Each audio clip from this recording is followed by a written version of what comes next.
Hello, everybody. Thank you so much for joining us today. I'm excited to host today's webinar, where we'll be exploring groundbreaking research, innovative programs, and real-world solutions that are making a difference for students. My name is Leticia de la Vara, and I serve as Chief of Policy, Engagements, and External Affairs for TNTP. And you're joining one of our first webinars, where we'll be looking at a series of shining a light on promising opportunities in education. When so much of the conversation is focused on what's broken, it can be hard to find solutions and ways to chart a path forward. With this series, we're actually aiming to spotlight promising practice in the field that align with TNTP's research and that are addressing the critical areas of student success. We'll spend some time getting to know the incredible work of Center for High School Success and the impact they're having on student outcomes, and actually hear from two educators who have been part of the program. And then we'll also spend some time taking your questions and discussing how you can apply these ideas in your own work. So we're really looking forward to hearing from the Center for High School Success, hearing from some of the folks who have used their model, and then hearing how that applies to real world perspectives from you all. So I'm looking forward to a great discussion. It'll be a very quick hour, so I'm really looking forward to diving in deep. I'm going to give an overview of some of the folks who are joining us today. I'll read their bios and then give you a little bit of background on our own research. So first we'll start with the bios. We'll be joined today with Karin Andrews. Karin serves as the National Director of the Center for High School Success after serving as a Washington State Director from 2019 to 2021. Over the past 20 plus years, Karin has worked as a leader in public schools in Washington and California, and she's served as a principal for 5 schools, including serving students from preschool through 12th grade. We'll also be joined by Dr. Jose Rivera. Jose is a transformational leader with over 25 years of experience in education and a lifelong Lower Yakima Valley resident.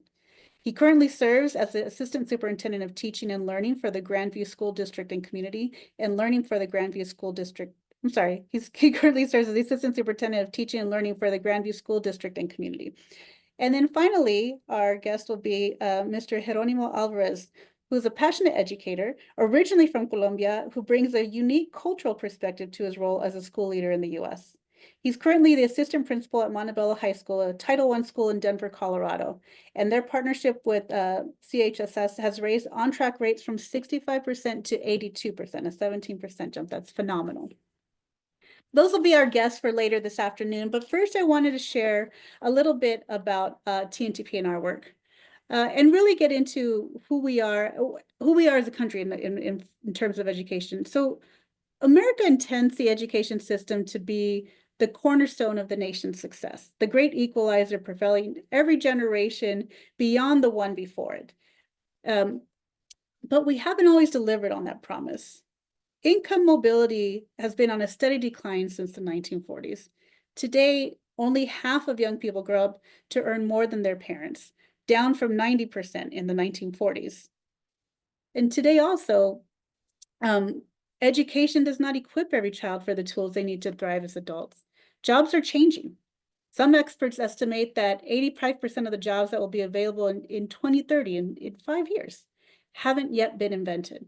And graduates often emerge from high school and college without the durable skills expected in entry-level positions like critical thinking, communication, and collaboration. And these are not just skills to enter the workforce, these are skills to thrive and build a career on. And meanwhile, 8 million jobs sit unfilled. American education has not delivered fully on its promise to young people. We continue to graduate young people who are woefully unprepared to tackle the great challenges our nation will face in the years ahead. But even with that, we believe public education can and truly does make it possible for all young people to thrive. At TNTP, when we look at our research, we ask, how can young people's experiences become true engines of economic and social mobility?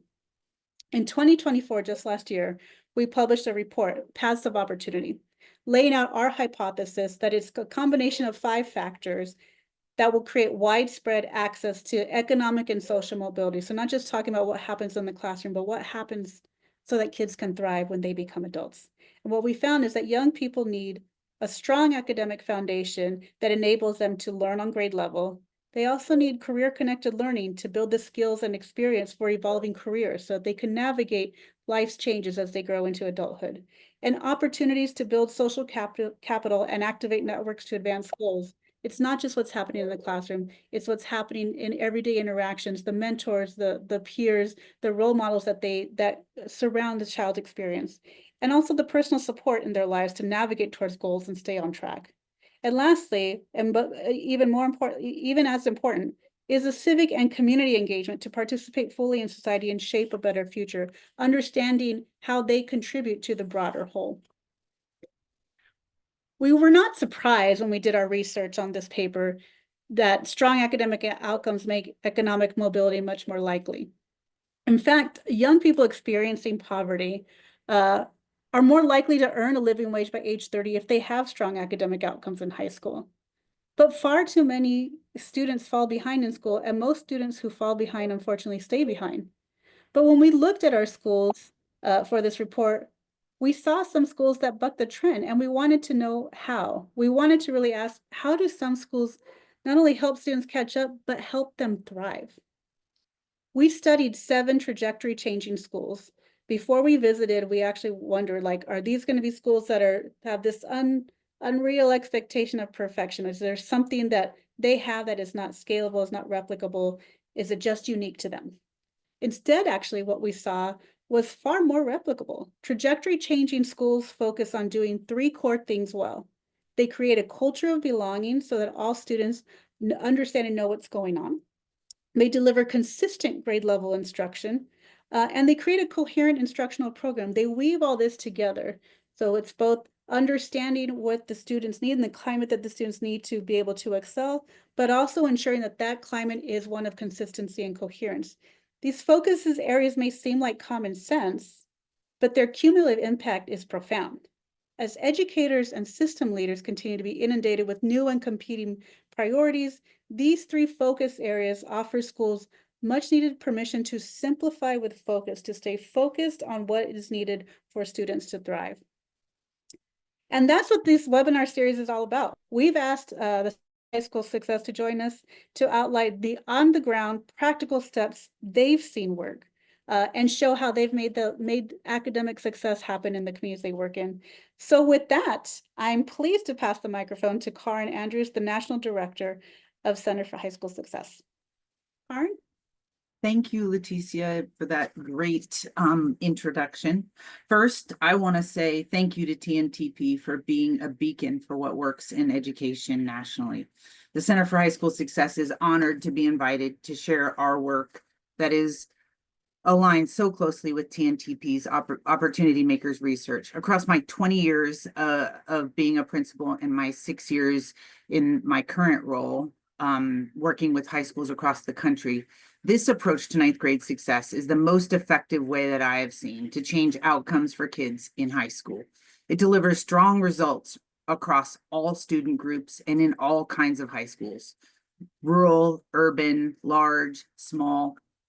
I can tell you with absolute certainty that if you focus on 9th grade in the way that I'm about to show you, you will see positive change and it will transform outcomes in your school for your students, teachers, and communities. The Center for High School Success partners with high schools and districts to significantly increase 9th grade on-track rates. And while we're relentlessly focused on 9th grade, we see really positive outcomes in other areas as well. First, we see reductions in chronic absenteeism. Kids are coming to school more. We see an increase in belonging and improvement in student behavior. We see teachers happier. Their morale is up and they want to stay in their positions. We see strengthened CTE, dual credit, and pathways programming. Districts across the country are trying to make high school relevant to what happens after high school, as you just heard Leticia mention. And students coming out of 9th grade on track sets them up for success in all of these programs. And that leads to a rise in graduation rates as well. Currently, we work in 11 states, 84 districts, 179 high schools with more than 45,000 9th grade students part of the network.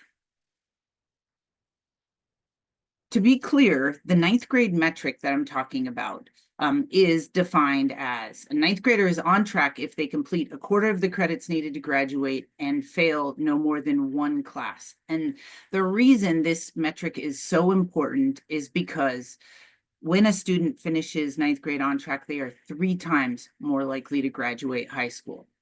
And it is the biggest predictor, strongest predictor of who graduates from high school. In about 20 years ago, the University of Chicago did research on what actually predicts who graduates from high school. University of Chicago Public Schools grad rates were in the 40% range, and they were trying to figure out if we could figure out what predicts who graduates, then we can look at that and we can make changes. They looked at race, ethnicity, poverty, test scores, student mobility, but when they took that and they combined all of those factors, it actually only predicted who graduates 65% of the time. But ninth grade on track predicts 80% of the time. So that is why it is so important that we focus, all of us, on ninth grade.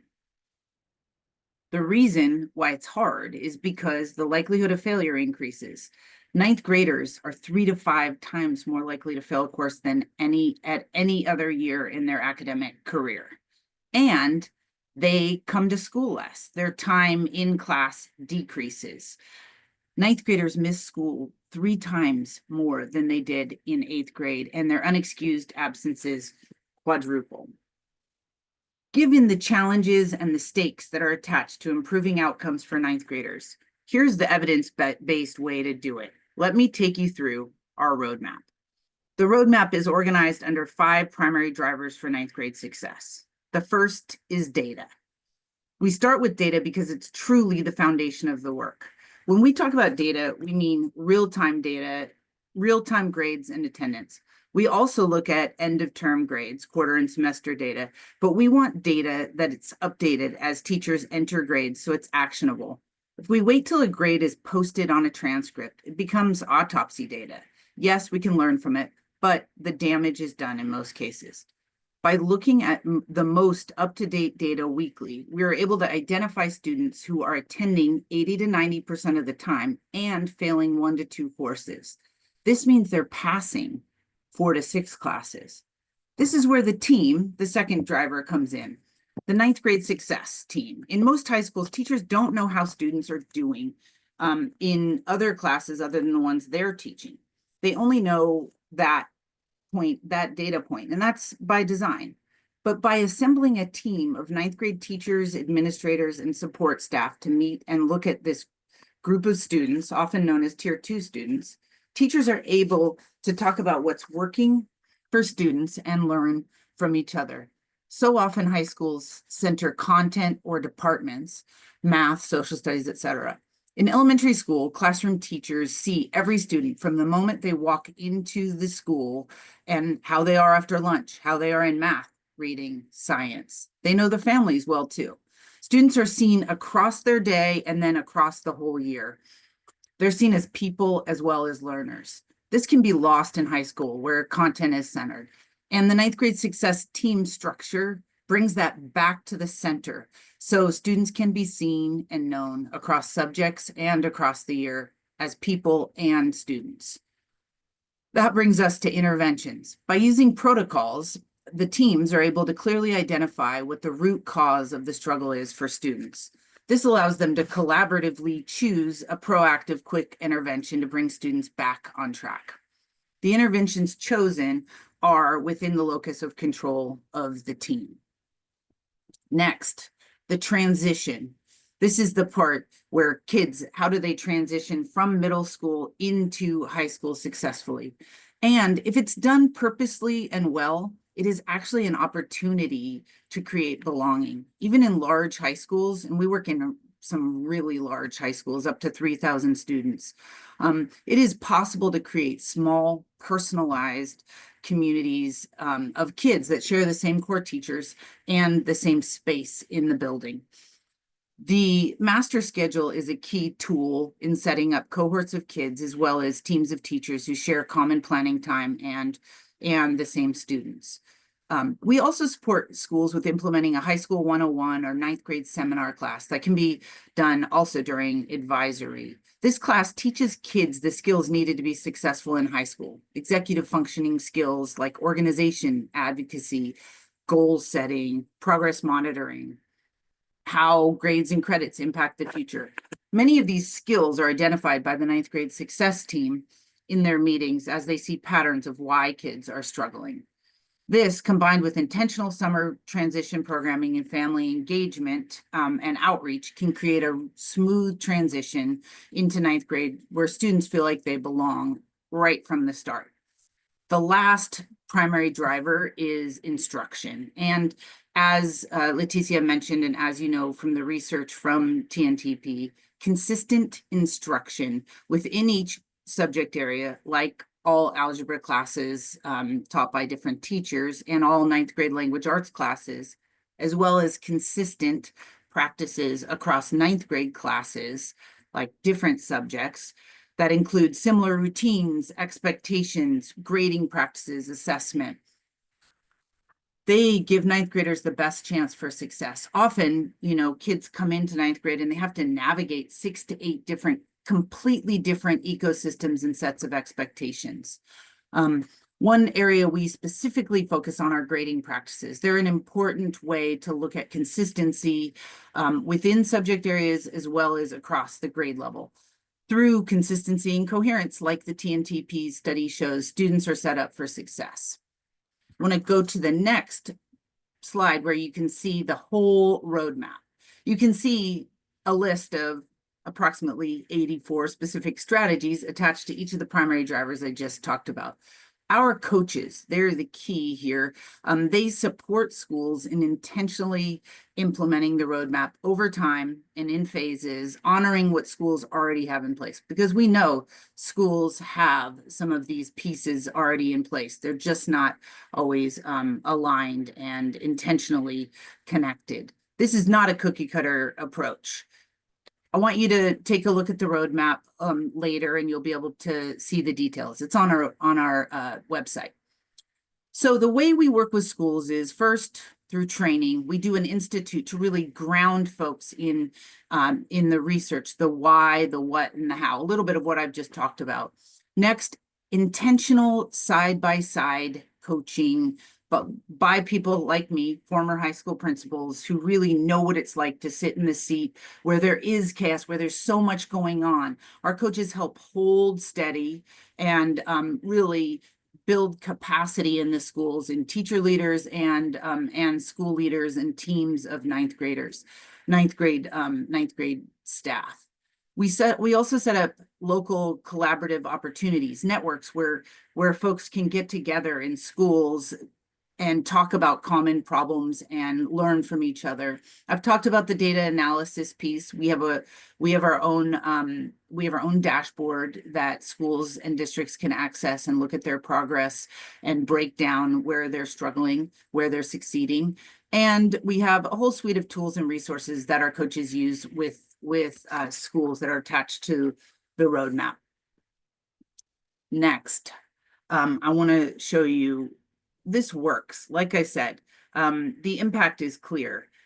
If you focus on this, your ninth grade on-track rates will improve. Over the last 4 years, we've improved our on-track rates in our national network 32%. You can see some of the larger city school systems here on the national map, and you can see their improvement in working and partnering with us and really staying focused on this work. I've highlighted in orange Grandview School District in Washington and Montbello High School in Denver, because these are the folks on the ground that we've partnered with that are doing the work incredibly well. They'll be able to talk about their own stories. The last data point I want to show you is some attendance data. Everyone talks about chronic absenteeism as if it's sort of an intractable problem that cannot be solved. And I want to say that by doing this work, by focusing on ninth grade and implementing these strategies I'm talking about, you will see decreases.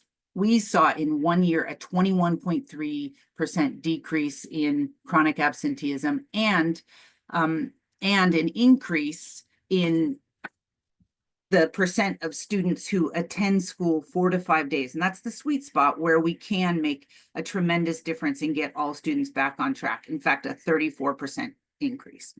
So I'm going to pause there, turn it back over to you, Leticia.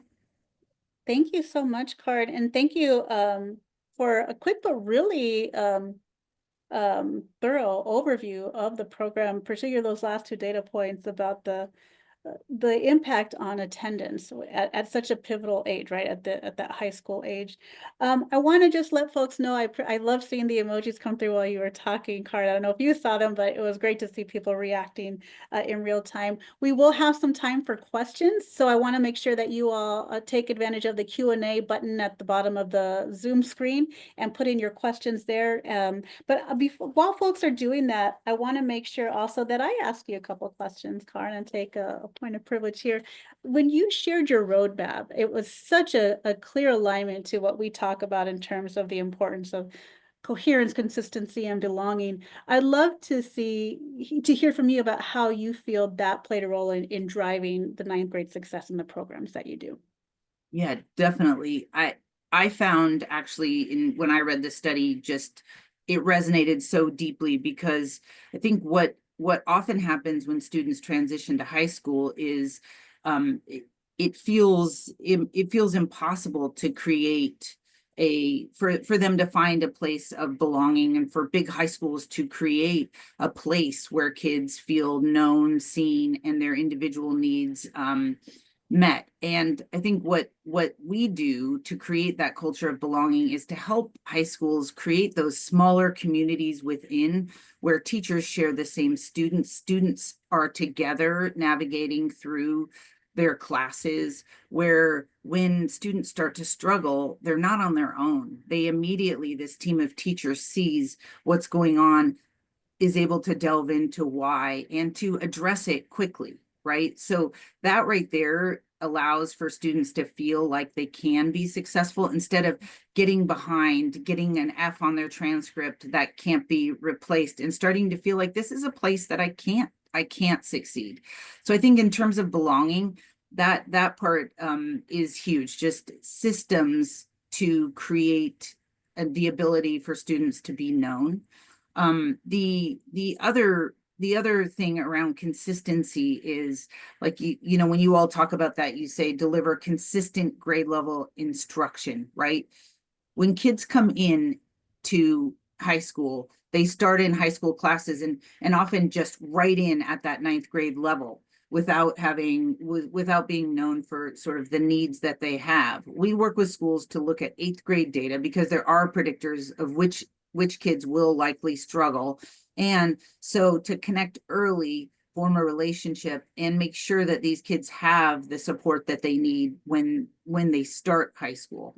And then also just by like I said before, catching kids early, so they're getting grade level content, as you all talk about in terms of that consistency. They're getting the grade level content, but they're getting the support they need if they start to struggle, whether it's an academic concern, whether it's a sort of how to do school concern, organization concern. And then coherence, like I talked about, we want to help schools figure out what are those things that we can hold true across all ninth grade classes for students. You know, whether it's routines in the classroom when they come in, do all teachers start with a do now? Do all teachers end with an exit ticket and give kids feedback and assess their learning? Do all classes share similar grade, allow for retakes or redos on work? Do they have a similar grading scale? Things like that allow for that sort of coherence across the board. Yeah, that I got a sense of that just looking at your roadmap and the outline that you provide. And I think that just makes such a phenomenal difference, and your results show it. But also, like, schools and districts have so many different initiatives and focus areas. When we did our research, it suggested that one of the key opportunities for success is to simplify, which I know sounds easier said than done when you're running a high school, right? But with that in mind, why is it so important to focus on that at the ninth grade level, like on simplifying, on success, and why is that important from your findings? Right, right. Mhm. Well, I can say, in drawing on past times of uncertainty, like when we were in the pandemic, we saw our schools actually really galvanize around this work because by staying in teams and supporting each other, the teachers, they are able to then feel successful in supporting the students. And that obviously is what all teachers want. They want their students to be successful. And this approach, it's not a program as much as it's an approach. It's a capacity building model that changes mindsets and builds a way for teachers to come together, teachers and ninth grade staff to come together regardless of what's going on around them, and to support each other in supporting and continuing forward and pushing forward. It also has been successful in helping high schools struggle to implement, for example, multi-tiered systems of support, MTSS. And this is MTSS in action at the ninth grade level, right? So taking that, or they're trying to implement, a pathways program, a career pathways, a workforce development, CTE program. Well, the reason they're struggling when students get to be sophomores, juniors, and seniors, fewer kids taking advantage of those opportunities, it's because they're not prepared. They don't even have technically room in their schedule to participate in those initiatives because they're behind. They have to make up courses. We have teachers that have to be and resources that have to go to credit recovery, concept recovery, instead of kids who are ready to jump in and embrace the opportunities that are out there. So it's actually, the approach allows for it sort of connects all of the other initiatives that high schools are taking on and keeps teachers connected to each other so they're not feeling alone in the work, which often happens. And which is such a critical thing to keep in mind, so teachers don't feel like it's them against, Yeah, the right. world, but really they see their school system and their peers as the support network as they move forward through the school year. Just kind of reflecting on what you shared and the success of the Center for High School Success. What is one specific action that the educators and leaders on this call can take to improve outcomes for their students? What do you want them to take away from this? Well, first, I would like them to take away that ninth grade is the most important year to focus on. It is the make or break year, and we're here to help. But as they return, what I would encourage them to do is to go back and find out what the ninth grade students are experiencing in their schools and districts. Talk to them, bring their voices forward, because most of the time we found adult perception is very different than student experience. So starting to really understand that gap. And then I would say also look at your data, your ninth grade data. Look at the number of students you have in ninth grade that are coming to school 80% or more. They're coming to school 4 to 5 days and are still failing 1, 2, 3 plus classes. I think you'll be enlightened at how many students could have outcomes changed by planned action, by doing this work. And we're here to support and help when they're ready. That's great. I'd love to bring in Jose and Jeronimo for this next part of the Q&A because I'd really love to hear from you all as having partnered with the program. While I do, just another reminder, I see the ticker growing, but please feel free to put in questions in the Q&A button and we'll open it up for broader questions after this. But Jose, I'd like to kind of start with you, hearing what Karen shared. With the focus on academic foundations, how do you evaluate the needs of your students? Like, how do you go about that? Sure. So, kind of like Cara was saying, is starting with the data, actionable data, who's making it and who isn't. And I honestly feel that we need to intervene early and often, especially at the ninth grade level, so that our students have the best chances of success.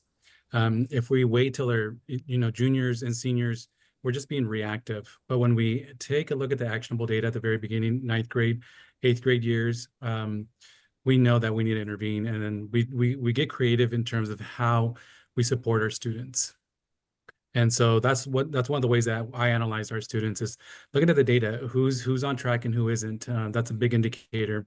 It's just that there's other issues going on with that student, and we need to figure out and discern what is it and how do we better support them. And so starting off with data first. And a little bit more like, how do you use that data in talking with your teachers and planning for their time? How do you assess that data Sure. with Yeah. them? So kind of like Karen was mentioning, we have a ninth grade success team at the high school. And so every time that we meet bi-weekly. So every time we meet, we're always looking at student data. And we're obviously not focused on our higher achieving students or our tier three is what I call students who have other issues. We're looking at kind of the tier two students. What can we do to intervene in the moment? Not 2 weeks from now, but right now. Sometimes it's something as simple as working with a student. This is actually a true example where a student did not know how to load their homeworks onto Canvas. And so, but that took, a teacher being the champion for that particular student, going and connecting with that student and showing, this particular student how to upload their assignments onto Canvas. I mean, I'm sure there was some instruction, something happened in the classroom, but for whatever reason, the student still was not being able to connect and upload the assignments. Once they figured that out, the next week we reviewed that student and they were passing all their classes. Something as simple as that. Or another case was where a student was going through an emotional situation. They had just broken up with their significant other.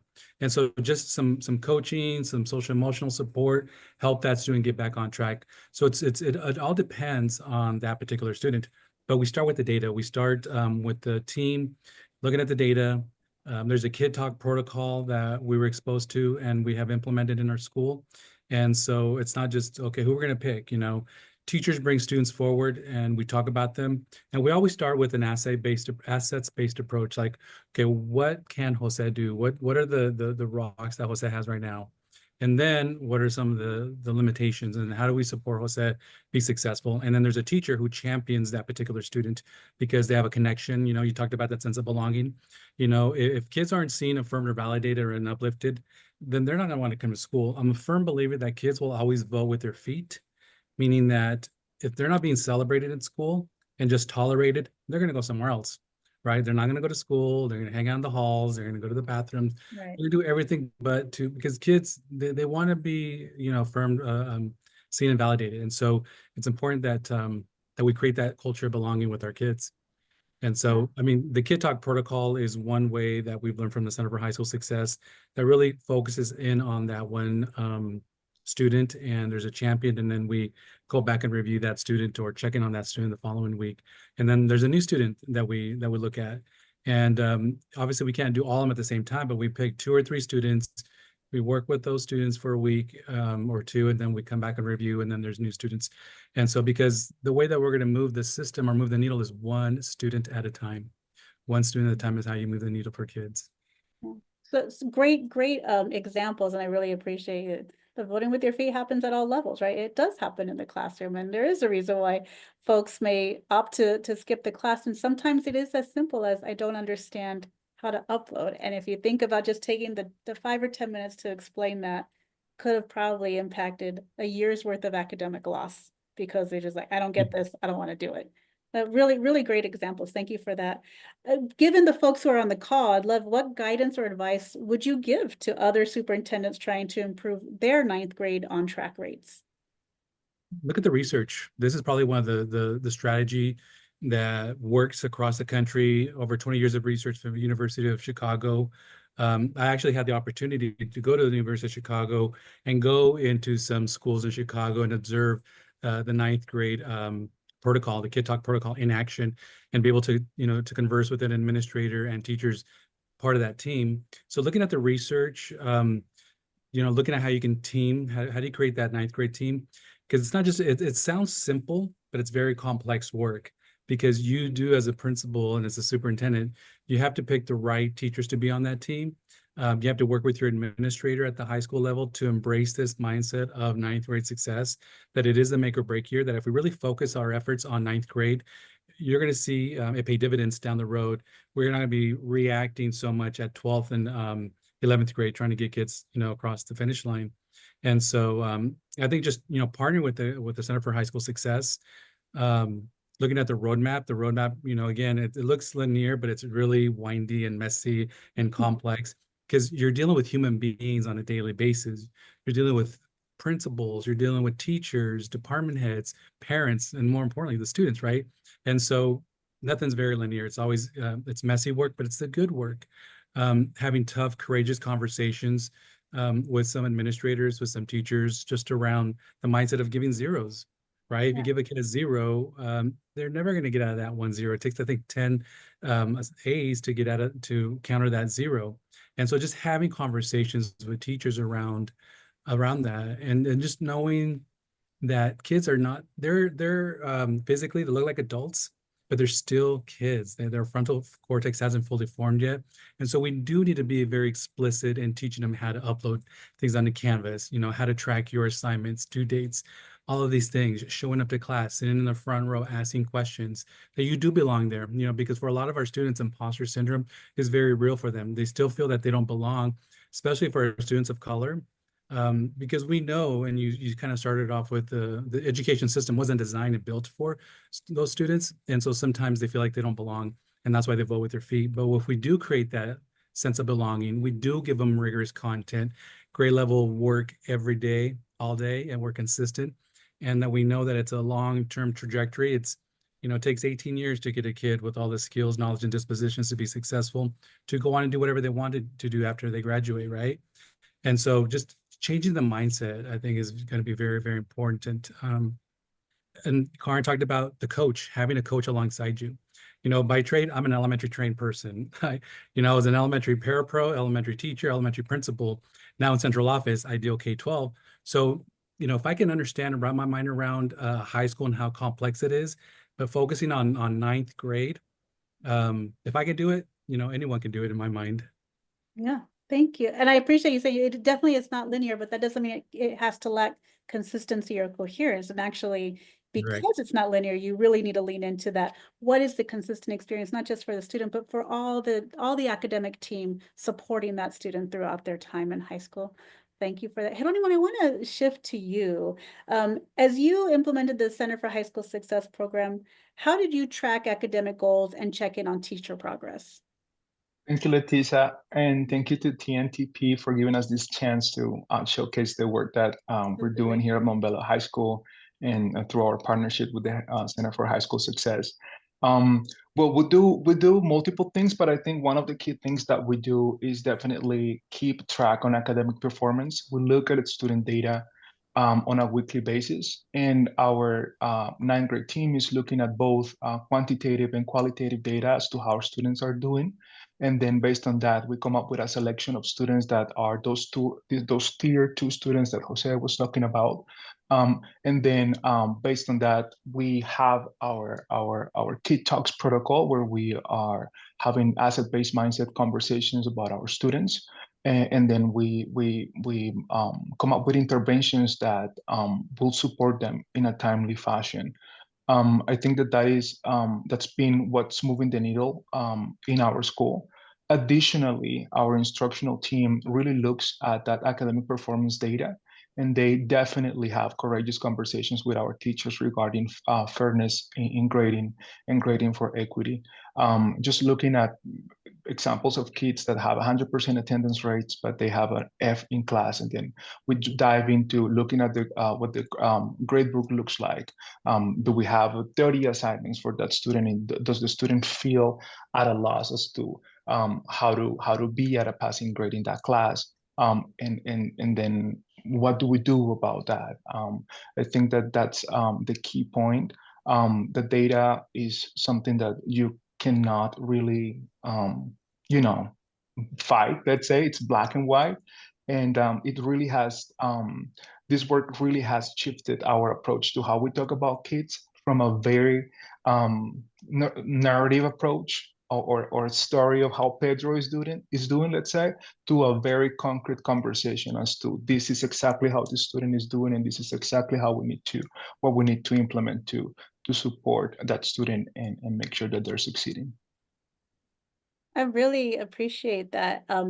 You, Jose, Karen, you've all hit on kind of like the student experience, and what they say and how they engage, right? How they act. So, Jeronimo, how does the program actually incorporate student voice and agency into the design and implementation. Can you give a little background on that piece as well? Yes, absolutely. So through this partnership with the Center for High School Success, we have a coach too, and we have a quarterly meetings with them where we are looking at data and looking at our trends. This question really brings me back to a couple of meetings ago when we were discussing what are the kids saying, right? Um, and oftentimes in Kid Talks, we look at that quantitative and that qualitative data that it's oftentimes coming from how students are performing academically or what the teachers are seeing in the classroom, but bridging that gap between the teacher or adult perception and experience and student experience is key. To address that gap, we have empathy interviews, we have a relational trust survey, we look at what our students are saying about how they are navigating high school, and then we incorporate that in our Kid Talks protocol. And I love saying this to the team. It's like bringing the kids in the room. It's like having them right there. We have one member of our team looking at our relational trust survey, and we read their answers. And once we do that, it takes the conversation to a whole different level. It's like literally having the kid right there in the room. And then when we build those interventions, I think that makes those interventions so much more meaningful. That's great. Having done that, did it change any approaches that you thought, oh, this works, and like hearing that student voice say, actually, let's rethink this, or approaches that even questions teachers had on how to approach the work? Definitely. I think that bringing student voice is key. And in doing so, we oftentimes figure out very simple adjustments that we can implement that can definitely turn the needle in how students are showing up. Just as an example, we use Schoology as our learning platform. And a lot of our students are making copies of their assignments and keeping them in their Google Drive.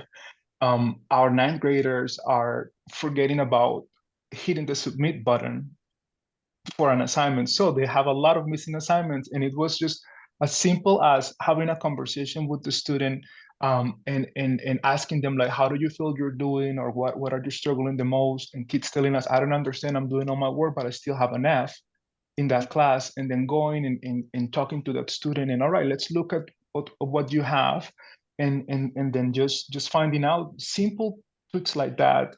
I think that are key elements that help us move the needle, and I think that just you can find out about that only when you are actually asking the right questions and engaging in conversations with students. That's great.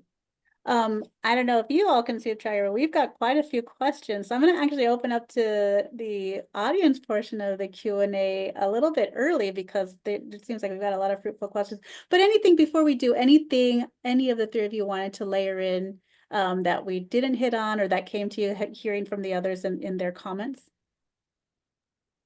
I could just say one thing really quickly, is that partner with the ninth grade success team and just really looking at interrogating our systems and what we do in our schools. The traditional mindset is like, when kids are struggling is, give them more homework, call home, or have after school tutoring. And we know students don't go to after school tutoring. So it has really made us rethink, what can we do when kids are with us in school? So the interventions like Anonima was talking about, we've done in our school, like Greyhounds Matters, which is a time where students can go and get caught up. We have an actual ninth grade success class where students can go in and get caught up on any credits. And so the reason I say that is because it's really forced us to rethink how we do interventions for our kids. And so I think that was really spawned from conversations with our teachers and our administration. And so a lot of the organic thinking comes from our teachers. So I really want to highlight that when you get the right people on the bus and you get them in the right seats, we can become pretty creative, looking at the actionable data, looking at the roadmap and the surveys. Then we're equipped and ready with the right knowledge to intervene appropriately. That's really tailored and geared for our kids versus just always doing what we've always done is, yeah, we're offering after school tutoring. Come if you want and don't if you can't, right? And we know that hasn't worked in the past. So I guess my whole point is really gotten us to be creative in terms of how often and how early we intervene with our kids. I just would add to, thank you, Jose and Geronimo. We have seen places where teachers, teams in the beginning of the year have said, we know we have relationships with the kids. The kids like us, they feel connected. And we've said, use our relational trust inventory tool. Let's take a look at it. Just do this for all of the ninth graders and let's see if that supports your theory that that is the case.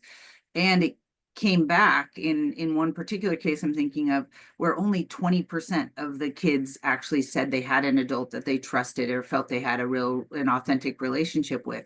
And that transformed, that blew their minds, this team of adults. And they said, wow, we have to close the perception gap there. And we have to truly figure out ways to get to know and to make sure our students know that we do want an authentic relationship with them.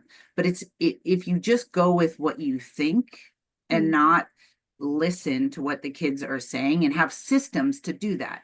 It's not just the random conversation in the hall. It's a system across the whole grade to make sure that we understand and we're seeing what individual students need and patterns across the whole school. Thank you for that. I want to open it up. I know we got quite a few questions in the Q&A.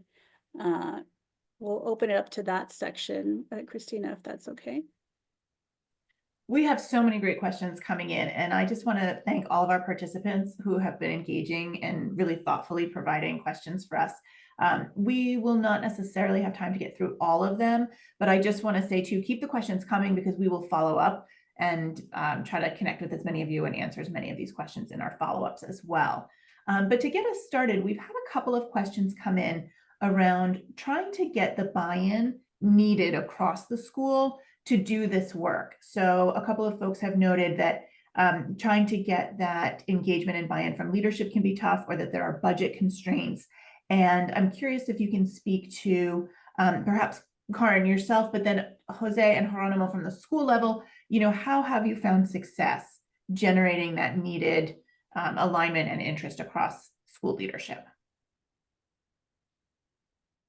I think this is probably a better question to the two practitioners, but I can say that once we get in front of the educators and show them that this is not another thing, this is the thing that connects all of their work and actually makes their jobs easier, because we're building a support system for the teachers to be more successful. And so it's a capacity building, structured way to make things actually easier and for them to be more successful. But it's a matter of, it does sometimes take a minute to get people all on board with that. I can take a stab at that one.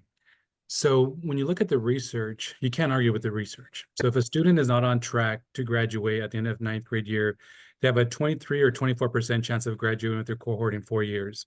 However, if they are on track to graduate as a 10th grader, 85% of it goes up from 24 to 85%. I mean, how can you argue with that data? So when you put that in front of teachers, when you put that in front of superintendents, how can you argue with that? So it's imperative that we focus on ninth grade, because that is the make or break year. Because if not, you're going to be spending more time, more resources, more effort trying to get them as 12th graders and 11th graders. And by then, in my opinion, it's too late. So if we can catch them here, excuse me, I'm sorry. If we can catch them here earlier, then we don't have to do all that remedial work down the road. And so I always feel that, your budget should reflect your values. So if it's important to you, you're gonna make the money available for your teachers to meet, to pay for those incentives, to do your summer programming to strengthen that 8th to 9th grade year. And so again, your budget should reflect your values as a system. And I would like to add that intentionality is also key.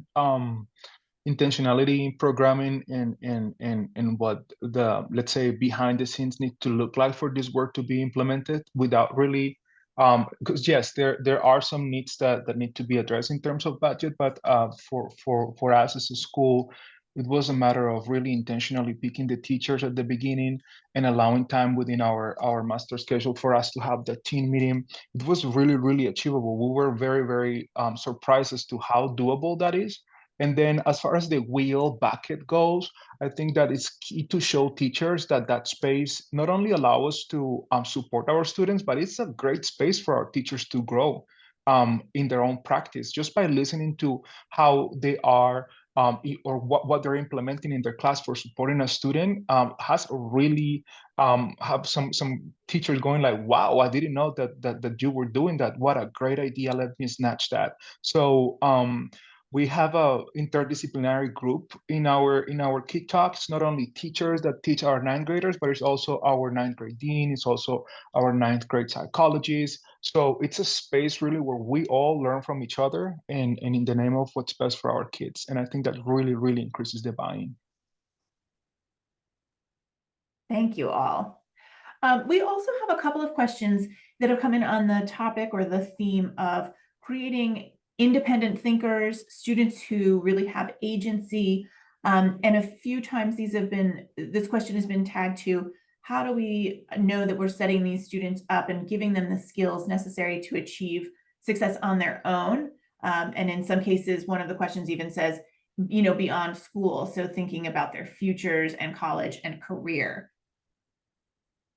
So foundational to ninth grade success is teaching kids how to do school, right? All of a sudden, we've gone from a place where they're very nurtured in elementary and middle school, where the adults believe that, that the adults are there to pick them up every time they trip, right? Or every time they need something. And they're in high school. So this ninth grade, this freshman seminar, ninth grade class is essential because it is teaching them skills that transfer across all subjects, and then that will go with them through their high school career and actually on to college and the workforce. It's around, organization, planning, goal setting, progress monitoring, all of those pieces that as successful adults we all do. So we're giving them those skills that directly translate to success in the future, and also just plain and simple give them access to be able, in their room, in their schedule, technically to be able to participate in higher level dual credit type of classes that contribute to their future, right? So there's a massive return on investment in doing this work too, I want to say, because instead of having to hire teachers and have contracts with credit recovery systems, you have that money coming back in because kids don't need it. They're passing their classes, they're set up, they're moving through in that way, and they're staying in school, they're attending, which is how schools are funded. So there is really a 4-to-1 return on investment, like $4 to 1 there. And it's capacity building. So it's something that carries forward as we move on. That is the Center for High School Success in partnership, right? Because everyone in the system knows how to do this and they believe in it, and it is a way of being. I think it's also, oh, sorry, go ahead, Henry. No, sorry, you go ahead. Okay, I was gonna say, I just think those skills too, it's not just about an experience for the high school student. Those are even the simple example you noted, Jose, and you noted, Jeronimo, about like not knowing how to upload a form or not submitting. Like those are real world experiences career folks face too, right? I didn't understand how to do this form and do I click this or that? So learning how to navigate that in high school and relating that to, this is not just for ninth grade freshman English class. This is actually something, this is a skill set that the critical thinking that happens there is setting up the opportunities to be able to navigate entry-level jobs and then the career profession. So those are base level. And I think we often think about, this is the skills they need to navigate high school. Those skills are the skills that lay the foundation for them to navigate life and understand how to, even as we talk about in our factors, like understanding the networking and the mentoring, that is something you will have to navigate, not just to know which sports teams to join in high school, but like how to attend a reception for a happy hour, for a networking function for your career you may join after college, or those types of things actually happen in a high school setting. We just put different names to them, but those fundamental skills, critical thinking, networking, understanding, problem solving, those all translate into adulthood, and we often kind of silo it into a ninth grade experience, but they're really transformational skills for enabling economic and social mobility moving into adulthood. But Geronimo, you were going to add? Yes, just to add to that and to what Karen was saying in what it looked like in our school, in our freshman seminar class, our ninth graders track their own academic progress on a weekly basis. So they have a tracker where they need to go and check their grades, and they take notes, and then they create their own goals. And I think that really speaks to the agency component that we want to develop in them.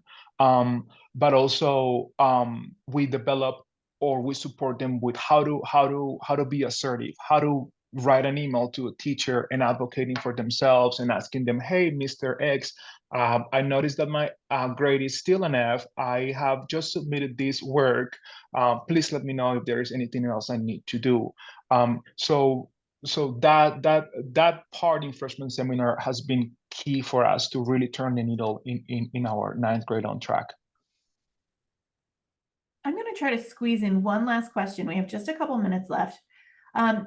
We have a couple people who have flagged teachers are really excited to do whatever is best for students, but they are also aware of how much is being asked of them and perhaps nervous to take on more work.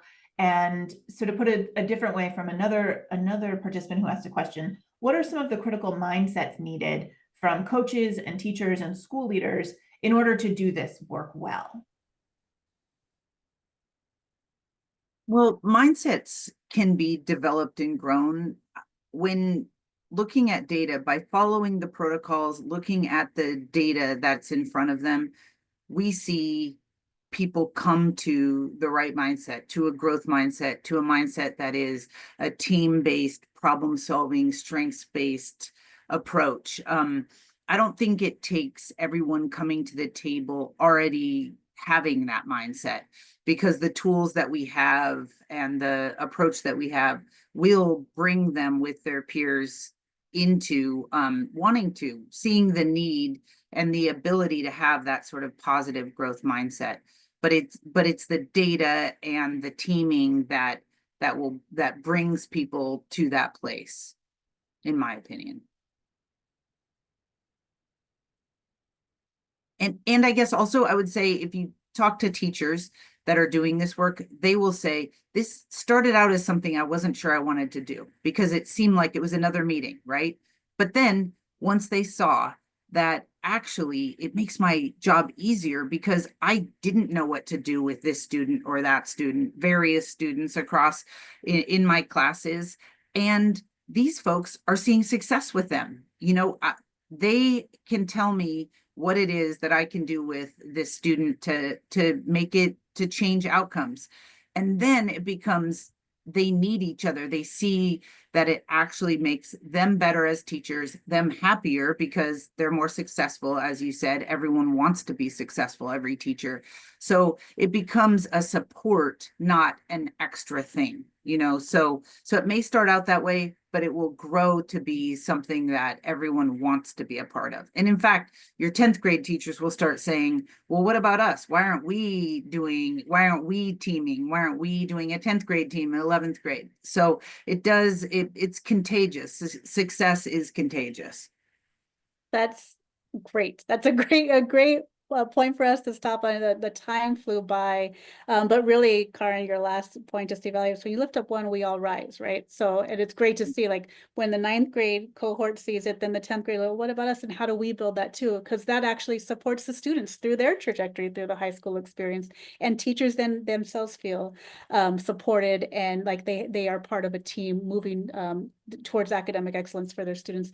I want to thank Karen Andrews, the Center for High School Success, Dr. Jose Jose Rivera with the Grandview School District and Mr. Jeronimo Alvarez with Montebello High School for sharing your time and your expertise with this program. This, as I mentioned at the top of the call, is the first of a series of webinars. So thank you all for joining us for this. We will have more coming. We will also have we'd love to hear from you actually on what you thought about this webinar, and would love to hear your feedback. You'll see a couple QR codes there. We'll be sending a short survey to gather your thoughts. We'd love for you to fill out that survey. The QR codes on the screen here, feel free to check out either one of those if you'd like someone to connect with you from TNTP or from CHSS to learn more about the work. Just click on that QR code and we'll be in touch with you. Thank you so much for your time today. I saw a couple questions. We will provide the deck so folks can see the information. And thank you again for joining us, and have a great afternoon. Take care.